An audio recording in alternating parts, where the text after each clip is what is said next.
The country club of Charleston's ballroom glowed with southern elegance, its crystal chandeliers casting warm light over 200 wedding guests celebrating my brother Michael's marriage to Victoria Hamilton, whose family's textile fortune had built half the historic mansions dotting the city's cobblestone streets.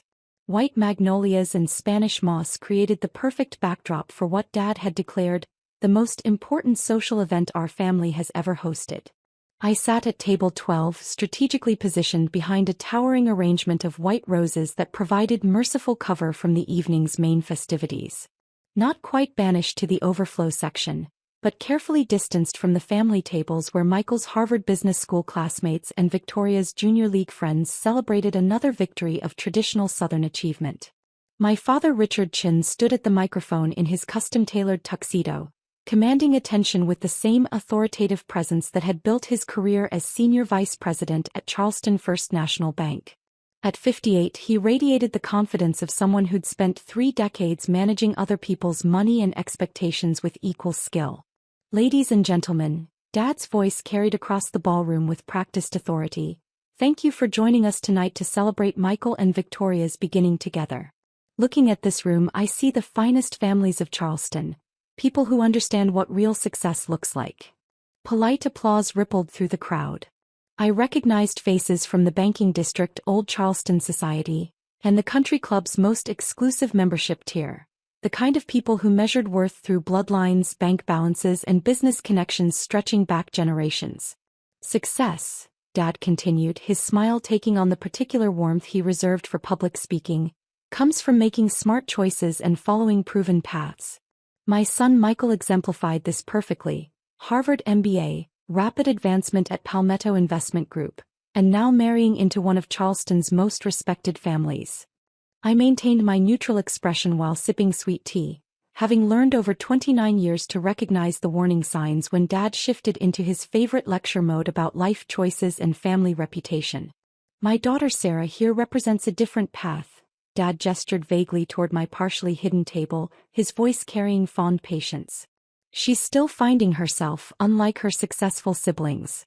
While Michael built his career in investment banking, Sarah chose to explore various opportunities in technology consulting. Scattered chuckles arose from tables filled with Charleston's banking elite and Victoria's society connections. I could feel curious glances searching for the family member being gently mocked for her unconventional choices. Some children follow traditional routes to success, Dad announced with practiced tolerance. Others need more time to discover their potential.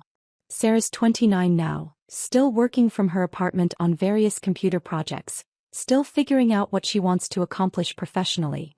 The laughter was polite but pointed, the kind reserved for family disappointments who required charitable understanding rather than genuine respect. I lifted my tea glass in a small salute toward the head table while checking my phone discreetly. A notification from Forbes. Your feature interview about youngest female tech CEO goes live Monday morning. We love Sarah exactly as she is, Dad continued with magnanimous brotherly affection, even if her path hasn't been as clear-cut as Michael's traditional success. Not everyone can handle the pressure of real business responsibility. The ballroom filled with approving murmurs from Charleston's financial establishment.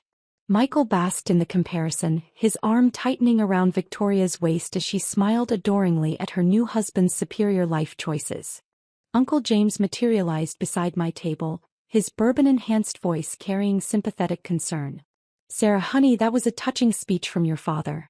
Really puts things in perspective about career planning.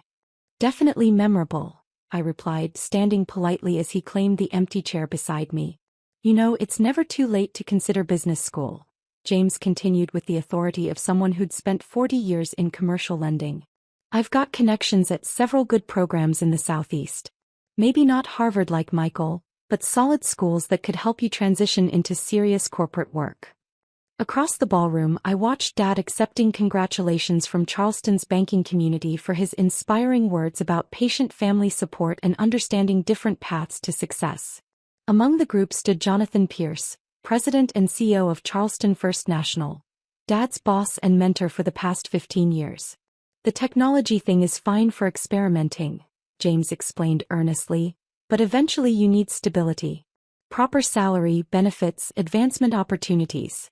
Michael really has it figured out. Steady progression through investment banking, executive compensation, networking with established families. My phone buzzed with a text from my assistant. CEO succession announcement confirmed for Monday. Board documentation filed. All department heads notified of transition meeting. Speaking of established families, James lowered his voice conspiratorially. Have you met Mr. Pierce?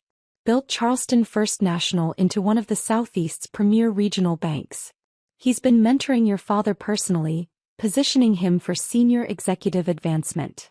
I observed Pierce across the room, noting his relaxed demeanor as he celebrated with his rising executive and the society connections that marriage into the Hamilton family would provide Dad's career. That's wonderful for Dad, I said sincerely. Exactly. Traditional banking success, proven leadership, community respect. Your father understands what real achievement looks like. James gestured toward the celebration. You could learn from his approach to building lasting professional relationships. My phone buzzed again. This time from Charleston First National's Chief Financial Officer. Acquisition documents finalized. Regulatory approval confirmed. Monday morning announcement prepared per your instructions. I deleted the message and returned my attention to James's continued analysis of superior career choices while Dad accepted praise for his touching tolerance of family disappointments. Monday morning would indeed demonstrate what real achievement looked like. In ways that would surprise everyone present. Monday morning arrived with Charleston's typical humid warmth, the kind of weather that made even corporate boardrooms feel stifling. I dressed carefully in my finest Chanel suit, a recent acquisition for occasions requiring serious executive presence rather than my usual startup casual attire. Charleston First National occupied a historic building on Broad Street, its antebellum architecture and mahogany fixtures projecting the traditional Southern authority that attracted old money families and established businesses. I'd been here several times over the past year, though always through discreet channels that kept my involvement invisible to Dad's colleagues. The executive conference room was filling when I arrived at 8:45 a.m. Board members, senior officers and regulatory representatives occupied leather chairs around the polished table. Dad sat near the middle, his expression confident but puzzled by the unusual Monday morning emergency session. Jonathan Pierce stood at the head of the table, his distinguished presence commanding immediate attention from Charleston's banking elite.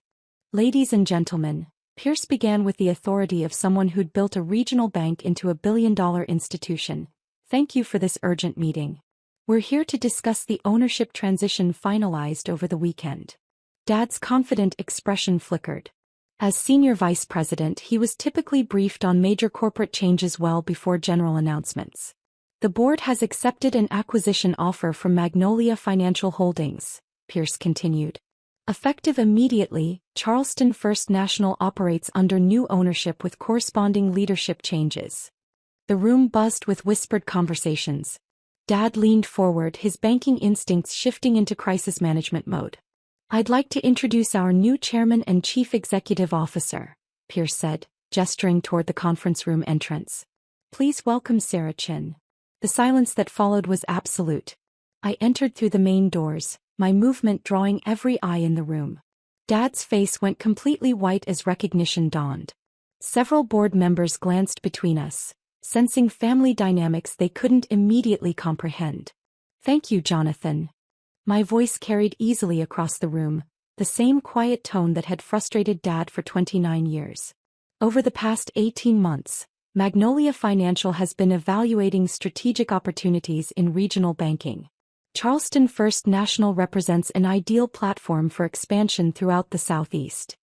Dad's hands gripped his portfolio. Pierce nodded respectfully, his decades of experience helping him adapt to unexpected ownership transitions. Current organizational structure requires comprehensive review, I continued, opening my briefcase. Personnel decisions will be based on demonstrated performance and strategic value. I placed termination documents in front of each senior officer. Richard Chin, your position as senior vice president is eliminated effective immediately. The unsuccessful daughter had just fired her successful father. Dad's banking career ended before Michael's honeymoon photos were developed. His termination became effective immediately, along with the elimination of his entire commercial lending department. The country club membership and society connections he'd cultivated disappeared when his professional standing evaporated overnight. Charleston's banking community buzzed with speculation about how Richard Chen's unsuccessful daughter had quietly built a financial empire while working from her apartment on computer projects. Michael's marriage to Victoria survived, though the Hamilton family's enthusiasm cooled considerably once they realized their new in-laws lacked the banking influence they'd expected from the relationship. Jonathan Pierce thrived under new ownership. His institutional knowledge and client relationships earned him a substantial retention package and expanded authority over regional operations. I kept Charleston First National as the cornerstone of Magnolia Financial's southeast expansion. The bank's revenue increased 38% in the first year under my leadership, primarily through technology integration and strategic partnerships that previous management had overlooked.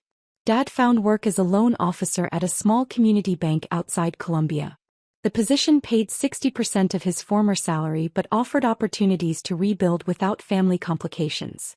The Forbes interview ran Monday morning with the headline, "29-year-old CEO disrupts regional banking while family thinks she's still finding herself." Success looks different when you're actually successful. Traditional paths sometimes lead nowhere. Computer projects occasionally become banking empires.